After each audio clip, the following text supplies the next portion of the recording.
جہاں ہندوستان کو کوئی یہ نہ پوچھے کہ آپ 16 ماہ کی بچی کو کیوں تلڑگن کا شکار بنا رہے ہو، اس نے کیا کیا تھا، اس نے کیا بگاڑا تھا آپ کا؟ لیکن جب نام آئیں گے دوسرے جن نام کے ساتھ آلریڈی دنیا نے ایک اجتماعی فیصلے کیے ہیں، تو یہ بچی بھی بے سہارا ہوگی، اس کی کوئی بات نہیں کرے گا دنیا میں۔ اس لیے میں جوانوں سے، کیونکہ آج ہم لا علم نہیں ہیں، آج ہر ایک کے پاس علم ہے، میں ان جوانوں سے درد مندانہ اپیل کرتا ہوں کہ آپ سمجھنے کی کوشش کرو۔ کیا میر بھائی صاحب نے یہاں کسی پہ پابندی لگائی؟ آپ ہم کیا چاہتے آزادی کا نعرہ مت دو، کیا کوئی پابندی لگائی؟ اگر جوانوں کو کوئی شکوہ ہے، شکایت ہے یا رائے ہے کہ اس طریقے سے تحریک کرنی چاہیے، یہ ہونا چاہیے، میں آپ کو اس ممبر رسول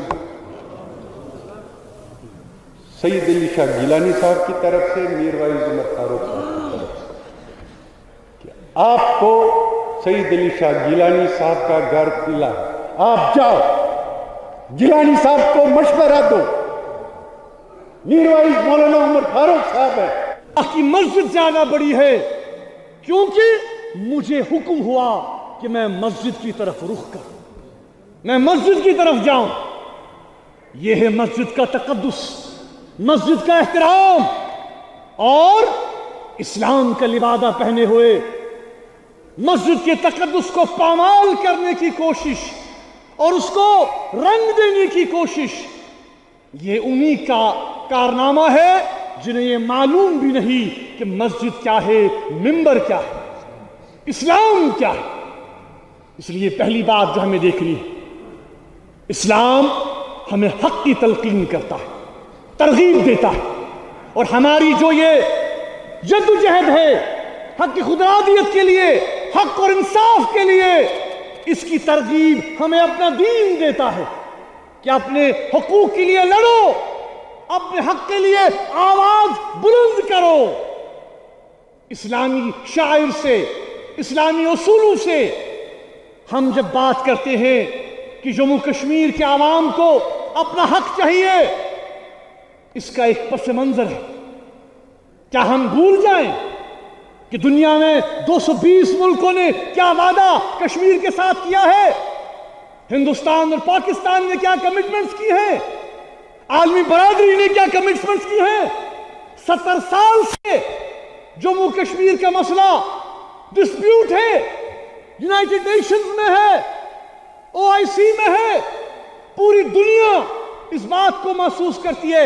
ایک ملک آپ مجھے دکھائیے ہندوستان کے بغیر جو یہ کہتا ہو کہ کشمیر ہندوستان کا ہے، کوئی نہیں کہتا۔ ہر کوئی کہتا ہے کہ کشمیر متنازع ہے، ایشو ہے، پرابلم ہے، ہندوستان پاکستان بیٹھے، کشمیریوں کو ساتھ لیں، اس کا حل نکالیں۔ یہ ہمارے مسئلے کی انٹرنیشنل ریکگنیشن ہے۔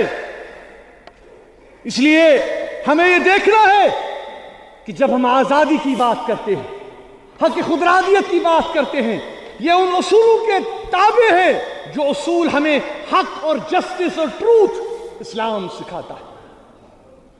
یہاں پر بہت کوشش کی گئی، بہت فتنہ کیا گیا کہ اس کو ایک ڈائریکشن دے دو، یہ ڈائریکشن دے دو، لیکن ہم یہ بات واضح کر دینا چاہتے ہیں، GRL بھی یہاں پر ہے، تحریک نواز تمیزی بھی یہاں پر ہیں، دینی تنظیمیں بھی یہاں پر ہیں، اور الحمدللہ آپ نے دیکھا اکراس دا بورڈ، چاہے ہمارے سیاسی تحریک نواز سیاست لوگ، چاہے دینی تنظیمیں ہیں، چاہے ہماری تنظیمیں ہیں، ہماری سول سوسائٹی ہے، ہمارے ٹریڈرز ہیں، ہمارے وکلا ہیں، ہمارے باقی لوگ جو آر پار ہیں، جہاں تک کہ جو عسکری میدان میں ہیں، انہوں نے بھی یہ بات برملا کہی کہ جموں کشمیر کے مسلمانوں کو اور جموں کشمیر کے عوام اپنے حق کی لڑائی لڑ رہے ہیں۔ ہمارا کوئی اور ایجنڈا نہیں ہے، ہمارا کوئی اور گلوبل ایجنڈا نہیں ہے، اس لیے یہ بات ہمیں سوچنی۔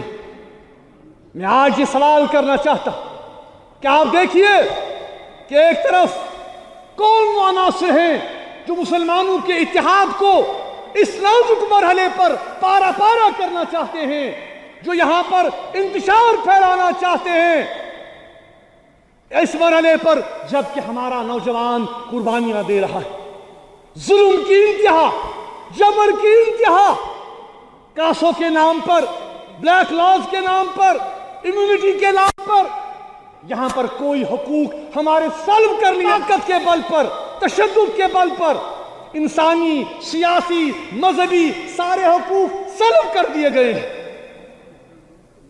جامع مسجد بار بار ٹارگٹ بنایا جاتا ہے، مکفل کر دی جاتی ہے، کرفیو، بندشیں، ہاؤس اریسٹ، یہ ساری سازشیں اس لیے کہ یہاں کی آواز کمزور ہو۔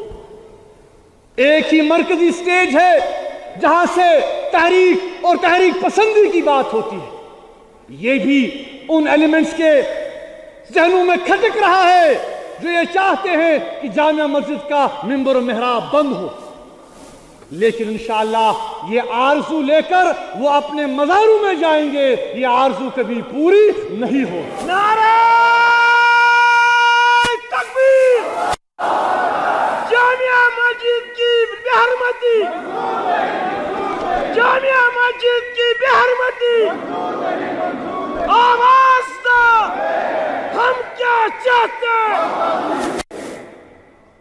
حکومت کا رویہ آپ دیکھ رہے ہیں کہ کیسے ہم نہیں کہہ رہے بلکہ خود بی جے پی کے سابق منسٹر ہندوستان میں جو فائنانس کرے یشونت سنہا، اس کا یہ بیان سوشل میڈیا پر آ چکا ہے، برملا اس نے یہ حقیقت کا اعتراف کیا اور کہا کہ ہندوستان کی کشمیر کے حوالے سے ایک ہی ڈاکٹرن ہے، وہ یہ ہے کہ ظلم اور فوجی قوت سے ان کو دبا۔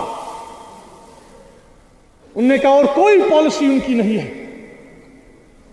انہوں نے برملا اس بات کے اظہار کیا کہ جموں کشمیر میں انسانی حقوق کی بدترین خلاف ورزیاں ہو رہی ہیں۔